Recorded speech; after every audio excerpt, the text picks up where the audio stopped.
Hi எல்லாருக்கும் வணக்கம். This is Kaladevi. Welcome back to my channel Kala's vlogs. Video போட்டு ரொம்ப நாளாச்சு, அதனால் வீக் இன் மை லைஃப் அப்படின்ற மாதிரி பண்ணிடலாம் அப்படின்னு சொல்லி கொஞ்சம் கொஞ்சமாக வீடியோ எடுத்து வச்சுருக்கேன் அப்பப்போ. ஏன்னா அங்கே எங்கேயாவது போகிறது, வெளில போகிறது, அப்புறம் வர்றது, இதுலேயே டைம் போயிடுது. அதனால் வீடியோ எடுத்து எடிட் பண்ணுறதுக்கு ரொம்ப முடியல. வீடியோ எடுத்து வச்சிடுறேன், பட் எடிட் பண்ணுறதுக்கு கொஞ்சம் டைம் எடுக்குது. அதனால் வீக் இன் மை லைஃபாக போட்டுடலாம் அப்படின்னு சொல்லிட்டு அப்பப்போ எடுத்ததெல்லாம் கொஞ்சம் சேர்த்து வச்சுருக்கேன். போன வீக் வந்து நாத்தனார் பொண்ணுங்களுக்கு ஃபங்க்ஷன் வச்சுருந்தாங்க. அது வந்து vlogல நீங்கள் பார்த்துருப்பீங்க. ஸோ இந்த வீக் எங்கே போயிருந்தோம் அண்டு என்ன ஃபங்க்ஷன் நடந்தது அப்படின்றதெல்லாம் இந்த vlogல பார்க்க போகிறீங்க. ஸோ வாங்க வீடியோக்குள்ளே போய் நம்ம பார்க்கலாமா?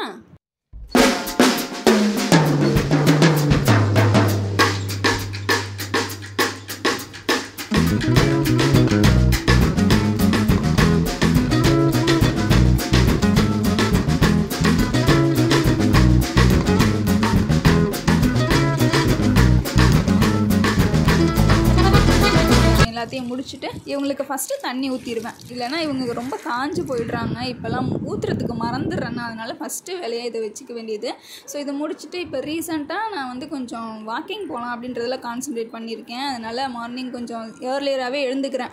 ஏர்லியர்னால் என்ன, ஒரு 6:15 இல்லைனா 6:30 எழுந்துட்டு மாடி மேலே போயிட்டு இந்த மாதிரி 8 ஷேப்பில் வரைஞ்சி வச்சுருப்பாங்க இல்லையா, அதில் போயிட்டு வந்து நான் வாக்கிங் போயிட்டு ஒரு 1/2 அன் ஹவர், அப்படி இல்லைன்னா ஒரு 20 மினிட்ஸ் இல்லை 1/2 அன் ஹவர், அப்படி இல்லைன்னா ஒரு 40 மினிட்ஸ் நடந்துட்டு அதுக்கப்புறம் கீழே வந்துடுவேன்.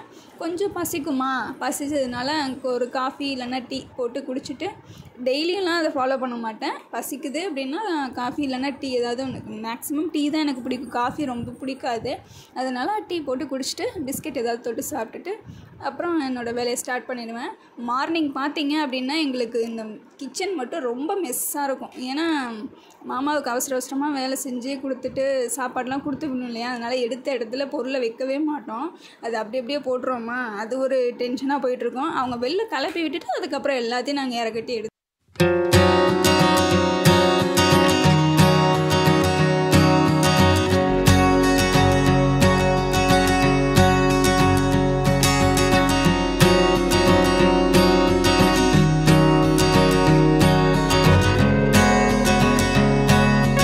துண்டு தலையில் கட்டியிருக்கிறது ரொம்ப ரொம்ப முக்கியம்.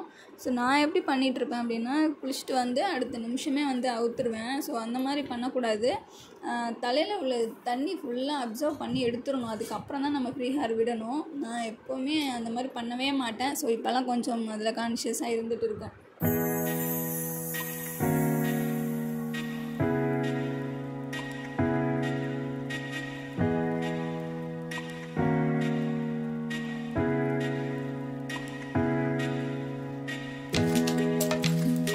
ஆடி மாதம் வந்ததுனாலையா என்னன்னு தெரியல, துணி காய வைக்கவே முடியல. பயங்கர காற்றடிக்குது. அதுவும் அத்தையோட சாரீலாம் காய வைக்கும்போது பார்த்திங்கன்னா அவ்வளோ டென்ஷன் ஆகும். நமக்கு குட்டி குட்டி துணினா நம்ம எப்படியா சமாளித்து போட்டுடலாம். இதுவே அந்த சாரீ வந்து காய வைக்கிறதுக்குள்ளே நமக்கு போதும்னு ஆகிடும். ஸோ அதை காப்பாற்றி காய வச்சதை எடுக்கிறதுக்குள்ளே நமக்கு போதும்னு ஆகிடுச்சு. ஒரு வழியாக அதை எடுத்துகிட்டு வந்து அப்புறம் அதை சேர்த்து வைக்கக்கூடாது அப்படின்னு சொல்லிட்டு டக்குன்னு எடுத்துகிட்டு வந்தோடனே நான் மடிக்க ஸ்டார்ட் பண்ணிட்டேன்.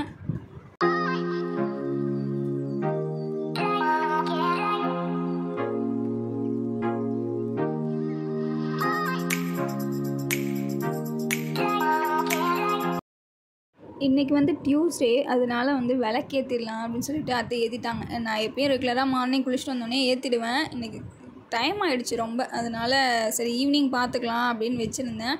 ஸோ அத்தை வந்து இன்றைக்கி ஆடி செவ்வாயாக இருக்குது அப்படின்னு சொல்லிட்டு விளக்கு ஃபுல்லாக ஏற்றி வச்சு சாமிக்கு பூவெல்லாம் போட்டு ஏற்றி வச்சுட்டாங்க. ஆடி மாதம் வந்துட்டதுனால நாவல் பழம் இப்போ நல்லா கிடைக்குது கடையில். ஸோ அது வரும்போது என் ஹஸ்பண்ட் வாங்கிட்டு வந்திருந்தாங்க. எனக்கு நாவல் பழம் அப்படின்னா ரொம்ப ரொம்ப ரொம்ப பிடிச்ச ஒரு பழம்.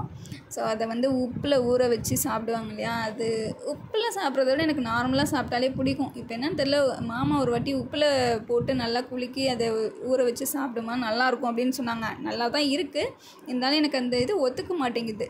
லிப்ஸில் வந்து ஃபுல்லாக ட்ரை ஆகிடுது, தோலெல்லாம் உறிஞ்சிருது. அதனால நார்மலாக சாப்பிட்லாம் அப்படின்னு இதுக்கப்புறம் அப்படி பண்ணலாம் அப்படின்னு வச்சுருக்கேன். பட் ரொம்ப ரொம்ப ரொம்ப ரொம்ப பிடிக்கும் நாவல் பழம்.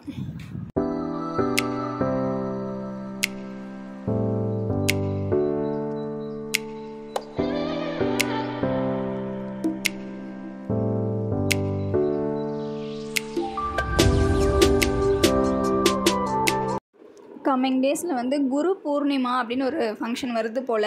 ஸோ எனக்கு அதை பற்றி சரியாக தெரியல. பட் ஸ்கூல்லலாம் அது நல்லா ஃபேமஸாக செலிப்ரேட் பண்ணுவாங்க போல் இருக்குது. அதனால என்னோடய நாத்தனார் பொண்ணு வர்ணிகா இருக்கா இல்லையா, அவளுக்கு வந்து ஸ்கூலில் ஒரு ப்ராஜெக்ட் மாதிரி பண்ணி எடுத்துகிட்டு வர சொல்லியிருந்தாங்களாம். அதனால அண்ணி எனக்கு கால் பண்ணி இந்த மாதிரி ஒரு ப்ராஜெக்ட் இருக்குது, நீங்கள் எனக்கு கொஞ்சம் பண்ணி கொடுங்க, நான் எனக்கு பிஸியாக இருக்கிறதுனால முடியல அப்படின்னு சொல்லியிருந்தாங்க. ஸோ அது ரொம்ப ஒன்றும் பெரிய விஷயம்லாம் இல்லை, சிம்பிளாக ஒரு கிரீட்டிங் கார்டு இருக்குது இல்லையா, அது மேக் பண்ணுவோம்ல, அந்த மாதிரி பண்ணி எடுத்துகிட்டு வர சொன்னாங்க. அதுவும் சிம்பிள், சார்ட்டில் கூட நான் பண்ணல. சார்ட் வாங்கியிருந்தேன், பட் சார்ட் யூஸ் பண்ணிக்கல. வெறும் கலர் A4 கலர் ஷீட் இருக்குல்ல, அதில் வந்து டபுளாக மடித்து ஒரு 2 பண்ணியிருந்தேன். ஃபஸ்ட்டு பண்ணது எனக்கு அவ்வளோவா சாட்டிஸ்ஃபைடாக இல்லை. அதனால சரி அவங்களுக்கும் அது பிடிக்குமா என்னன்னு தெரியல. அதனால் ஃபஸ்ட்டு இது பண்ணிவிட்டு நெக்ஸ்ட்டு ஒன்று பண்ணியிருந்தேன். ஸோ செகண்ட் பண்ணது தான் எனக்கு பிடிச்சிருந்துச்சு. அதனால் 2த்தையும் கொடுத்துட்டு, நீங்கள் உங்களுக்கு எது உங்களுக்கு பிடிக்குமோ அதை நீங்கள் கொண்டு கொடுங்க ப்ராஜெக்டாக அப்படின்னு சொல்லி 2மே அவங்கக்கிட்ட கொடுத்துட்டு வந்துட்டோம்.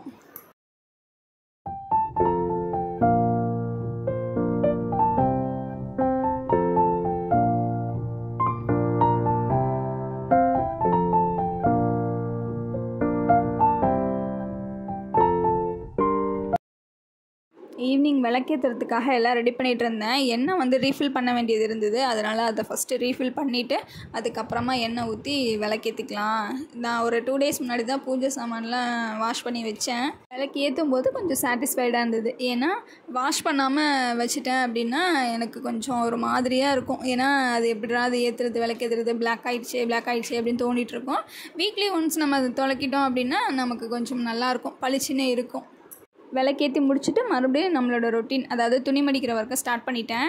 என்ன மார்னிங் ஒரு வாட்டி துணி மடிச்சிங்க, இப்போ ஒரு வாட்டி துணி மடிக்கிறீங்களே அப்படின்னு நீங்கள் டவுட்டாக கேட்கலாம். இந்த துணி வந்து நாங்கள் இப்போ கொஞ்சம் 2-3 நாளாக மழை வந்துகிட்டே இருக்குது ரெகுலராக. அதனால் வெளியில் போடாமல் உள்ளேயே கொஞ்சம் உங்களுக்கு உள்ளே மேலே ஏற்றிக்கிற மாதிரி ஒரு கொடி இருக்குது. ஸோ அதில் காய வச்சு அது கொஞ்சம் நல்லா காயாது. ஏன்னா வீட்டுக்குள்ளேயே போடுறோம்ல, அதுக்கு வந்து காற்று வரத்துக்கோ இல்லை வெயில் அடிக்கிறதுக்கோ எந்த ஒரு ஃபெசிலிட்டியும் இருக்காது. அதனால வந்து நமக்கு ஒரு 2 நாளாவது கண்டினியூஸாக மேலேயே இருக்கும். அப்போ தான் நல்லா காஞ்சி எடுக்க முடியும். ஸோ அதனால் அந்த காஞ்ச துணியை இப்போ எடுத்து மடிச்சிட்டு இருக்கேன். இது பார்த்திங்கன்னா இன்னொரு ப்ராஜெக்ட்டு இப்போ பண்ணிகிட்ருக்குறது. நான் அப்பயே சொல்லியிருந்தேன் இல்லையா, 2 பண்ண போகிறேன், அதாவது குரு பூர்ணிமா அதை பேஸ் பண்ணி 2 பண்ண போகிறேன் வர்ணிகாக்காக அப்படின்னு சொல்லியிருந்தேன்ல. அது வந்து எனக்கு ஃபஸ்ட்டு செஞ்சது அவ்வளோவா சாட்டிஸ்ஃபைடாக இல்லை. இது வந்து அவ்வளோவா சாட்டிஸ்ஃபைடாக இல்லை. ஸோ அவங்களுக்கு எப்படின்னு தெரியல, அவங்களுக்கு பிடிக்கிறதுக்கு சான்ஸும் இருக்குது, பிடிக்காமையும் இருக்குது, சான்ஸ் இருக்குது. அதனால் எனக்கு சாட்டிஸ்ஃபைடாக இல்லை. எனக்கு வந்து ஒரு விஷயம் நம்மள்ட்ட கேட்டிருக்காங்க அப்படின்னா அதை பர்ஃபெக்டாக பண்ணி கொடுக்கணும், அப்போ தான் எனக்கு திருப்தியாக இருக்கும். அதனால் எனக்கு என்னோடய சாட்டிஸ்ஃபேக்ஷனுக்காக இன்னொன்று நானே பண்ணிக்கிட்டேன். ஸோ 2த்தையும் கொடுத்தேன், அவங்க இதையே சூஸ் பண்ணிக்கிட்டாங்க, நாங்கள் இதை எடுத்துகிட்டு போய்க்கிறேன் அப்படின்னு சொல்லிட்டு. அதனால் இந்த ஒர்க்கை இப்போ ஃபினிஷ் பண்ணி முடிச்சாச்சு. ஏன்னா நாளைக்கு நம்ம கிளம்புறோம், அவங்க வீட்டுக்கு போக போகிறோம். அதனால் நைட்டு உட்காந்து இந்த வேலையை நான் முடிச்சிட்டேன்.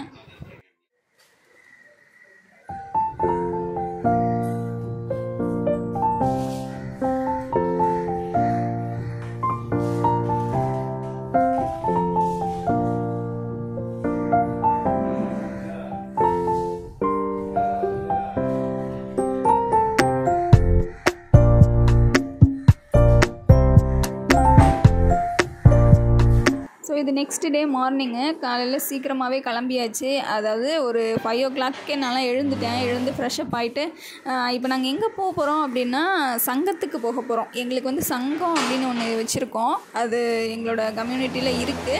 ஸோ நீங்கள் அந்த வீடியோ பார்த்தீங்க அப்படின்னா நாங்கள் என்ன பேஸ் பண்ணி போகிறோம் அப்படின்றது உங்களுக்கு கொஞ்சம் புரியறதுக்கு சான்ஸ் இருக்குது. ஸோ அந்த சங்கத்தில் நாங்கள் இருக்கோம். எங்கள் மாமா வந்து அதில் உறுப்பினராக இருக்காங்க, என் ஹஸ்பண்ட் வந்து அதில் துணை செயலாளராக இருக்காங்க. அதனால கொஞ்சம் அங்கே சீக்கிரமாக போயிட்டு அங்கே அவங்களுக்கு ஹெல்ப் பண்ணலாம் அப்படின்னு சொல்லி சீக்கிரமாக கிளம்பிட்டோம். என் ஹஸ்பண்ட் தான் அதில் ஸ்பீச் கொடுக்குறாங்க, அதாவது வரவேற்புரை அவங்க தான் பேசுகிறாங்க. அதனால கொஞ்சம் சீக்கிரமாக போயிட்டு எல்லாம் ரெடி பண்ணிவிட்டு அதுக்கப்புறம் அங்கே நம்ம வர்றவங்களை வந்து வரவேற்கலாம் அப்படின்னு சீக்கிரமாக கிளம்பியாச்சு. அண்டு இன்னொன்று என்ன அப்படின்னா, இது வந்து கட்சியோ அந்த மாதிரி எதுவுமே அரசியல் சைடே கிடையவே கிடையாது. அப்படி யாரும் நினச்சிடாதீங்க. இது எங்களோட கம்யூனிட்டியில் சங்கம் ஒன்று வச்சுருப்பாங்க. ஆக்சுவலாக நாங்கள் என்ன பர்பஸ்க்காக மெயினாக போகிறோம் அப்படின்னா, நம்ம முன்னாள் சிஎம் கல்விக்கண் திறந்த காமராஜர் இருக்கார் இல்லையா, அவருக்கு வந்து நாங்கள் சிலை வந்து ஒன்று சங்கத்தில் வைக்கிறோம். அந்த சிலை திறப்பு விழாக்காக நாங்கள் இப்போ எல்லாருமே போயிட்டுருக்கோம்.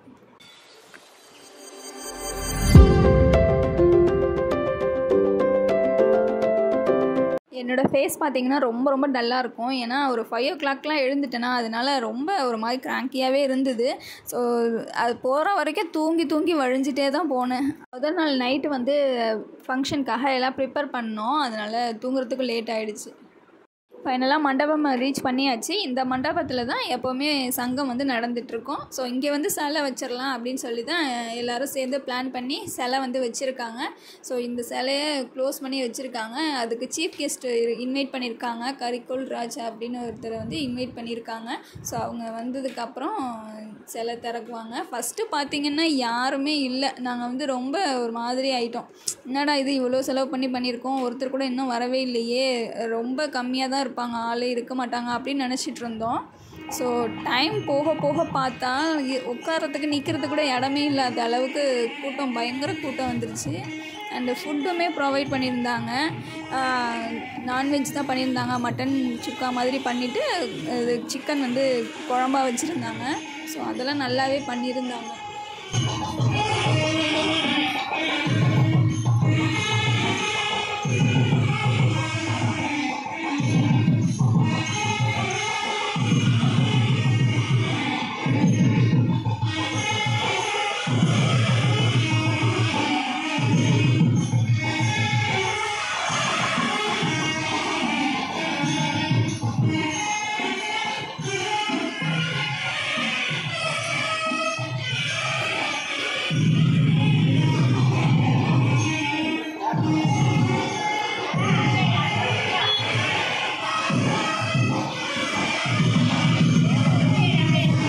ஸோ கெஸ்ட்டு வரத்துக்காக எல்லோரும் ஈகராக வெயிட் பண்ணிகிட்ருக்கோம். ஏன்னா டைம் ஆகிடுச்சு.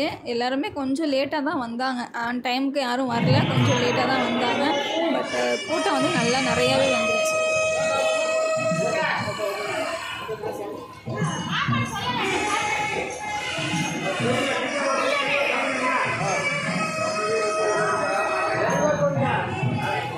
ஆக்சுவலாக ரிசப்ஷனில் தான் என்னை உட்கார சொல்லியிருந்தாங்க. பட் நான் தான் வீடியோ கவர் பண்ணணுமே அப்படின்னு சொல்லிட்டு எழுந்து போயிட்டேன். ஸோ ஃபுல்லாக அப்போ வீடியோ வந்து பண்ண முடியாது இல்லையா ஒரு இடத்துல உட்காந்து, அதனால எழுந்து போயிட்டு எல்லாத்தையும் பண்ணி முடிச்சுட்டு கரெக்டாக கெஸ்ட்டு வர டைமுக்கு நான் என்ன நினச்சேன்னு தெரியல, நானே போயிட்டு சரி யாருமே இல்லையே நம்மளாச்சும் போய் வரவேற்கலாம் அப்படின்னு சொல்லிவிட்டு நானே போய் நின்றுட்டு அவங்களுக்கு பன்னீர் தெளித்து அதுக்கப்புறமா வெல்கம் பண்ணிட்டேன். கெஸ்ட்டு வர டைமில் பார்த்திங்கன்னா கூட்டம்லாம் நல்லா நிறையா தான் வந்திருந்தாங்க. யாருமே இல்லாமல் இல்லை. பட் ரிசப்ஷனில் யாரும் நிற்கல. அதனால எல்லோரும் கெஸ்ட்டு பார்க்குற ஆர்வத்திலே இருந்தாங்களா, அதனால நான் போய் அதில் நின்றுட்டு கெஸ்ட்டை வந்து வெல்கம் பண்ணிட்டு வந்தேன்.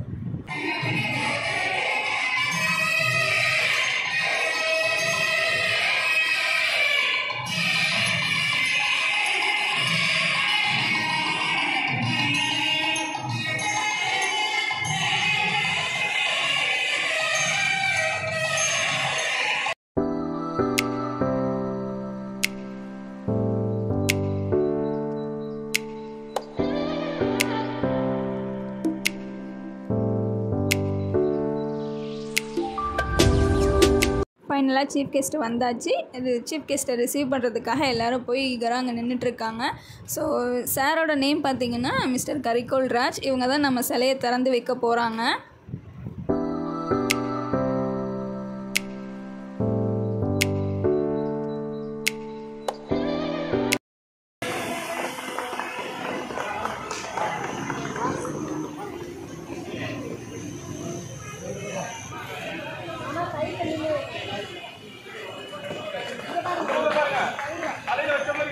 சிலை நமக்கு வந்து என்ட்ரன்ஸ்லேயே இருக்குமா. ஸோ அவங்களுக்கு விளக்கேற்றிடலாம் அப்படின்னு சொல்லிட்டு குத்து விளக்கு ஏற்றுறதுக்கு எல்லாம் ரெடி பண்ணி ஏற்றுறாங்க. பட் விளக்கு மட்டும் கொஞ்சம் எரியறதுக்கு ரொம்ப டைம் எடுத்துருச்சு. ஏன்னா ரொம்ப காற்று வீசிகிட்டே இருந்துதான்.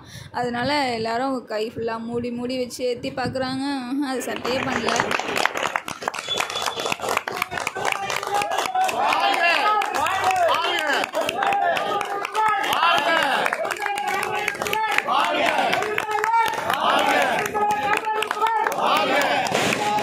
வரவேற்பதில் பெருமகிழ்ச்சி அடைகின்றேன்.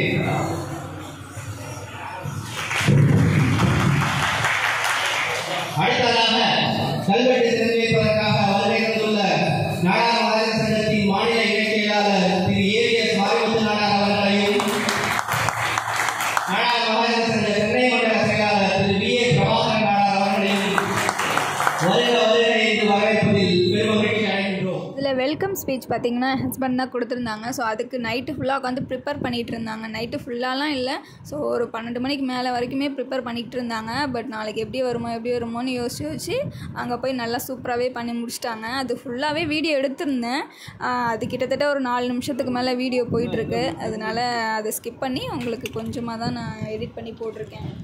ஸோ அங்கே ஃபங்க்ஷனை நல்லபடியாக முடிச்சுட்டு அதுக்கப்புறம் அண்ணி வீட்டுக்கு கிளம்பி வந்தாச்சு. நீ கட் பண்ணணும், தாத்தா கட் பண்ணக்கூடாது.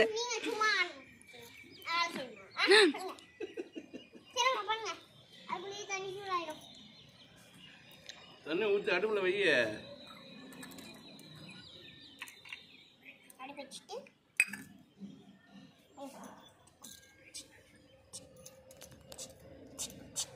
எங்கள் அத்தை ரீசெண்டாக கோயிலுக்கு போயிருந்தாங்க, மேல்மலையனூர். அங்கே வந்து இந்த மாதிரி சொப்பு சாமான்லாம் வச்சு விற்றுட்டு இருந்தாங்களாம் ஒரு கவரில் பேக் பண்ணி. ஸோ அது க்யூட்டாக இருந்தது பார்க்குறதுக்கே. அந்த அருவாமனைலாம் பாருங்களேன் எவ்வளோ க்யூட்டாக இருக்குது அப்படின்னு சொல்லிட்டு அதனால பாப்பாவுக்காக வாங்கிட்டு வந்திருந்தாங்க. ஸோ அதை செம்மையாக என்ஜாய் பண்ணி விளையாடிட்டு இருந்தா. வா அழகாக இருக்குது. அன்னிக்கா கடாய் வைக்கலையா, சட்டி வச்சிட்டிங்களா?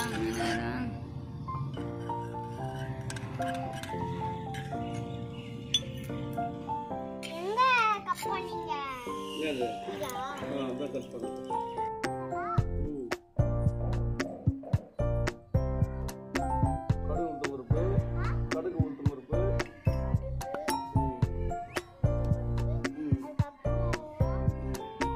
எண்ணெய்,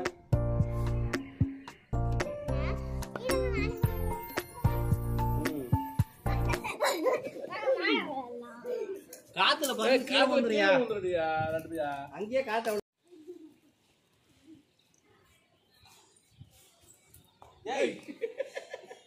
அந்த பக்கம் போயிட போது பட்டு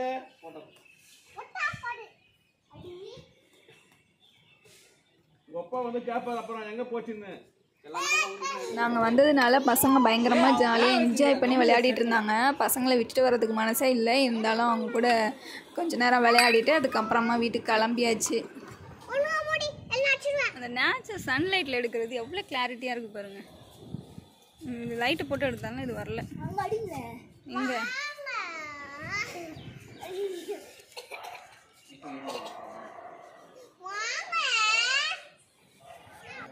எனக்கு பர்சனலாக ஷட்டில் கார்க் விளையாடுறது ரொம்ப ரொம்ப பிடிக்கும். ஸோ சின்ன வயசுலலாம் நான் ஒர்க் பண்ணுற ஸ்டேஜிலலாம் நான் விளையாடிருக்கேன், கூட வேலை பார்க்குறவங்க கூடலாம் விளையாடிருக்கேன்.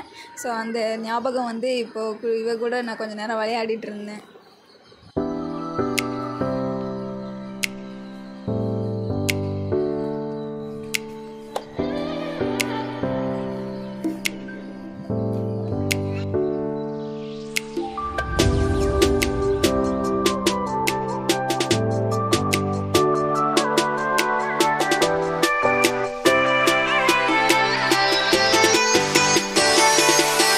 ஸோ இந்த வீக் வந்து அண்ணி வீட்டுக்கு போயிட்டு சங்கத்துக்கெலாம் போயிட்டு வந்ததுனால கொஞ்சம் பிஸியாகவே இருந்ததுனால வீடியோலாம் எடிட் பண்ண முடியல. ஜஸ்ட்டு கேப்சர் மட்டும் பண்ணி வச்சுருந்தேன், எடிட் பண்ண முடியல. அதனாலேயே நமக்கு லேட் ஆகிடுச்சு வீடியோ போடுறதுக்கு.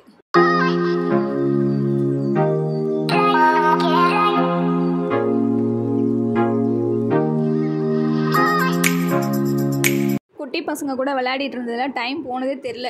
ஒரு 7 o'clockலாம் கிளம்பிட்டோம். கிளம்பி 7:30க்குலாம் வீட்டுக்கு வந்து ரீச் ஆயாச்சு. அதுக்கப்புறம் என் ஹஸ்பண்ட்க்கு கொஞ்சம் பர்சனலாக ஒர்க்லாம் இருந்தது பார்க்குறதுக்கு அப்படின்னு சொல்லிட்டு அந்த வேலையெல்லாம் ஸ்டார்ட் பண்ணிட்டாங்க. ஸோ ஹோப் இந்த வீடியோ உங்கள் எல்லாருக்கும் பிடிச்சிருக்கும் அப்படின்னு. இந்த வீடியோ உங்களுக்கு பிடிச்சிருந்தா லைக் பண்ணிக்கோங்க, ஷேர் பண்ணுங்கள், மறக்காமல் நம்ம சேனலை சப்ஸ்கிரைப் பண்ணிக்கோங்க. தேங்க்யூ, பாய். நெக்ஸ்ட் வீடியோவில் மீட் பண்ணலாம்.